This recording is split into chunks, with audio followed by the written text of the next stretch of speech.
लक्ष्य है, प्रधानमंत्री नरेंद्र मोदी जी का एक लक्ष्य है, ये देश का हर एक व्यक्ति को ईएसआई या ईपीएफओ से जुड़ना। अभी कितने का बात कर रहे हैं हम? ईएसआई ईपीएफओ बोले तो केवल 10% का बात कर रहे हैं। 90% out of ESI and out of EPFO.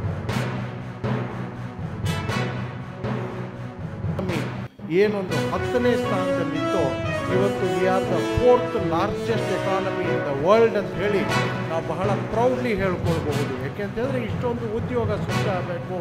ಇವತ್ತು ನೋಡಿ ನೆರೆ ರಾಷ್ಟ್ರಗಳು ಯಾವ ಪರಿಸ್ಥಿತಿಯಲ್ಲಿದೆ, ಅದು ಪಾಕಿಸ್ತಾನ ಆಗ್ಬೋದು, ನೇಪಾಳ ಇರ್ಬೋದು, ಶ್ರೀಲಂಕಾ ಇರ್ಬೋದು, ಬಾಂಗ್ಲಾದೇಶ ಇರ್ಬೋದು. ಆದರೆ ನಾವು after Covid also we are progressing ಅಂದರೆ ನಿಜವಾಗ್ಲೂ ಕೂಡ ನಮ್ಮ ದೇಶದ ನೇತೃತ್ವವನ್ನು ವಹಿಸಿರುವ ನರೇಂದ್ರ ಮೋದಿ ಅವರಿಗೆ ನಾವು ಧನ್ಯವಾದಗಳ ಅಭಿನಂದನೆಗಳನ್ನು ಸಲ್ಲಿಸಬೇಕಾಗುತ್ತೆ.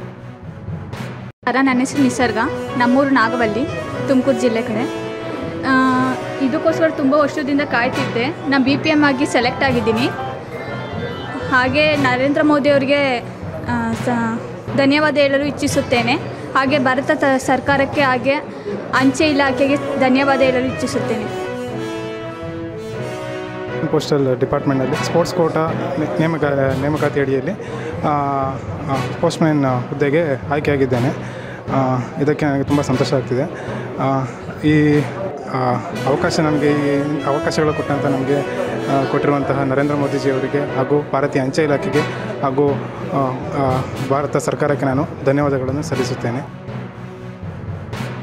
और बहुत अच्छा लग रहा है अपॉइंटमेंट लेटर प्राप्त करके, और प्रधानमंत्री जी और जो मिनिस्टर मैडम थी उनसे जो संवाद उन्होंने दिया है उससे बहुत मोटिवेशन मिली है, एक काम करने की नई ऊर्जा कि हमें कैसे काम करना है, इसका हमें मिला है गाइडेंस कि हमें कैसे आगे हमारी जो परस्यू करनी है हमारी government job.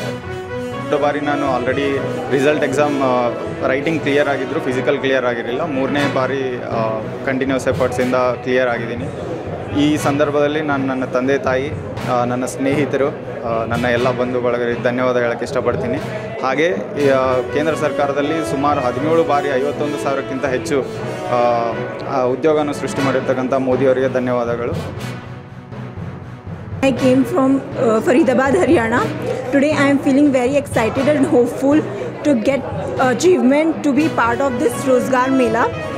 I feel that this is a very good opportunity that government is organizing, and I am really thankful to the organizer and government that they are achieving this Rozgar Mela. I am feeling very proud at this moment.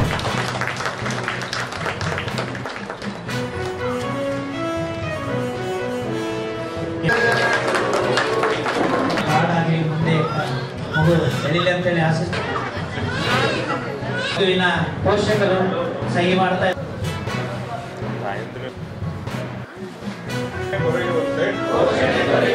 ನೋಡಿಕೊಳ್ಳುವ ಮೂಲಕ ಅವಳನ್ನು ಈ ದೇಶದ ಶಕ್ತಿಶಾಲಿ ಹಾಗೂ ಸಮಾನ ಅಧಿಕಾರ ವೇದಿಕೆಯ ಅತಿಥಿ ಮಾನ್ಯರಿಗೂ ಹಾಗೂ ವೇದಿಕೆ ಮುಂಭಾಗದಲ್ಲಿರ್ತಕ್ಕಂಥ ಎಲ್ಲ ಸದಸ್ಯರಿಗೂ ಮತ್ತು ಜಿಲ್ಲಾ ಆಸ್ಪತ್ರೆಯ ಸಭಾಂಗಣದಲ್ಲಿರುತ್ತ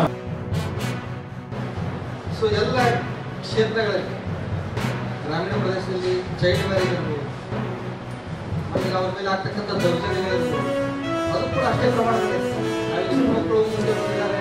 ಸಾಮಾಜಿಕವಾಗಿ, ಆರ್ಥಿಕವಾಗಿ, ರಾಜಕೀಯವಾಗಿ ಅಂತ ಹೇಳಿದ್ರು ಕೂಡ ಇನ್ನೂ ಕೂಡ ನಾವು ಹೆಣ್ಣು ಮಕ್ಕಳನ್ನ ಒಂದು ಮೇಲ್ಸ್ತರಕ್ಕೆ ತರೋದು ಬಹಳ ಬಾಕಿ. ಆ ನಿಟ್ಟಿನಲ್ಲಿ ಎಲ್ಲ ಅಧಿಕಾರಿಗಳು ಎಲ್ಲ ಕ್ಷೇತ್ರಗಳಲ್ಲಿ ನಾವು ಪ್ರಯತ್ನವನ್ನು ಮಾಡ್ತಾ ಇದ್ರು ಕೂಡ ಇನ್ನೂ ಕೂಡ ನಾವು ಹೆಚ್ಚಿನ ಪ್ರಯತ್ನವನ್ನು ಮಾಡಬೇಕು. ಯಾಕಂದರೆ ಪ್ರತಿಯೊಬ್ಬರ ಜವಾಬ್ದಾರಿ ಹೆಣ್ಣು ಮಗುವನ್ನು ನಾವು ಅವರಿಗೆ ವಿದ್ಯಾಭ್ಯಾಸ ಕೊಡ್ತೀವಿ. 1000 ಜನಕ್ಕೆ 919 ಮಕ್ಕಳು CSR ಸೆಕ್ಸ್ ರೇಷಿಯೋ ಏನಿದ್ದಲ್ಲ ಲಿಂಗಾನುಪಾತ ಮಕ್ಕಳ ಕಡಿಮೆ. ಅದೇ 2018ರಲ್ಲಿ ಬಂದಾಗ 929. ಅಂದರೆ ಉದ್ದೇಶ ಅಂದರೆ ನಮ್ಮದು ಇದು ಬೇಟಿ ಬಚಾವ್ ಬೇಟಿ ಪಡೋ ಉದ್ದೇಶ ಅಂದರೆ ಪ್ರತಿಯೊಂದು ಹೆಣ್ಣು ಮಗು ಒಂದು ತ್ರೈಮಾಸಿಕದಲ್ಲಿ 2% ಏನಿದೆಯಲ್ಲ ಇನ್ಸ್ಟಿಟ್ಯೂಷನ್ ಡೆಲಿವರಿ ಆಗಬೇಕಂತ, 1% ಅಪೌಷ್ಟಿಕತೆ ಕಡಿಮೆ ಮಾಡಬೇಕು. ಈ ಒಂದು ಉದ್ದೇಶ ಇಟ್ಕೊಂಡು ಭಾರತ ಸರ್ಕಾರ ಲಿಂಗಾನುಪಾತದಲ್ಲಿ, ಶಿಕ್ಷಣದಲ್ಲಿ ಇದೆಲ್ಲ ಕೂಡ ಒಂದು ಹೆಣ್ಮಕ್ಳನ್ನ ಮುಂಚೂಣಿತಕ್ಕಂಥ ಉದ್ದೇಶದಿಂದ ಈ ಕಾರ್ಯಕ್ರಮ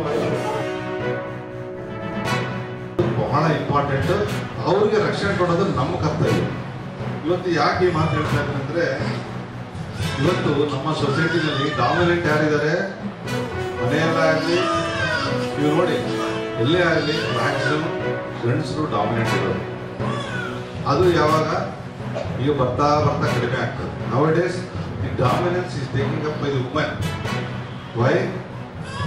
C earlier it was physically and socio economically ಗಂಡಸರು ಸ್ಟ್ರಾಂಗ್ ಆಗಿದ್ರು. ಇವತ್ತು ಫಿಸಿಕಲಿ ಮಾತ್ರ ಇರ್ಬೋದು, socially economically they are also equal.